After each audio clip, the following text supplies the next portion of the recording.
भारतीय रियासत बिहार में होने वाले इंतखाबात मुमकिन नताइज असरात क्या होंगे। बीजेपी जिसने ऑलरेडी सियासी तकतीब और तकसीम में बहुत ज्यादा इजाफा किया है, बिहार में भी मुकम्मल तौर पर डिस्कनेक्ट नजर आए और कोशिश उनकी यही रही कि किसी ना किसी तरीके से हम तीर मार लेंगे और ये इंतखाबात जीत जाएंगे। किस तरह से देख रहे हैं इंतखाबात को आप? बिहार को आप हिंदुस्तान की हुकूमत के हवाले से, अपोजिशन के हवाले से बड़ा मुख्तलिफ बाकी रियासतों के मुकाबले में समझे।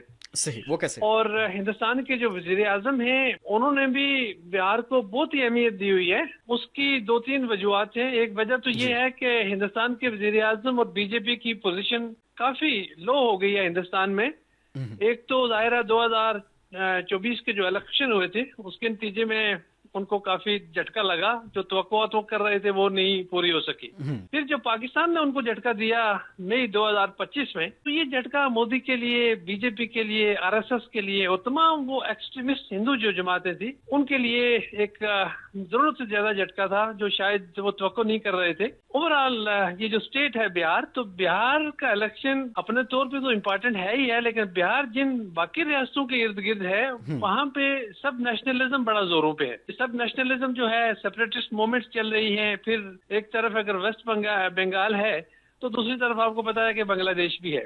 फिर दूसरी तरफ अगर बाकी रियासतें हैं तो उन रियासतों के साथ सिक्किम भी मिल रही है और फिर नेपाल भी मिल रहा है। इंटरनली और एक्सटर्नली बिहार के इलेक्शंस की ये अहमियत भी है। बिहार का इलेक्शन तो इस साल है, अगले साल जो है वो तकरीबन 6 रियासतों के इलेक्शन है।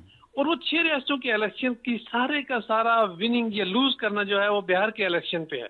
मैं नरेंद्र मोदी और उसकी पार्टी और उसके जितने भी ये जो हॉक्स हैं उन सारों की सर्वाइवल बिहार के इलेक्शन पे है। मैनिपुलेशन भी हुई, रिश्वतें भी हो रही हैं और वोटर लिस्ट में भी गड़बड़ हो रही है। तो ये सारे का सारा सिर्फ इसलिए है कि बीजेपी की जो बहुत ज्यादा, एक तो गिरती हुई साख, ये बहुत ज्यादा गिरती हुई साख है, तो उसको संभाला देने के लिए सारा कुछ हो रहा है कि लीगल या इलीगल किसी तरीके से भी बिहार के इलेक्शन जीतने हैं, क्योंकि इस पार्टी की सर्वाइवल ही बिहार के इलेक्शन पे है।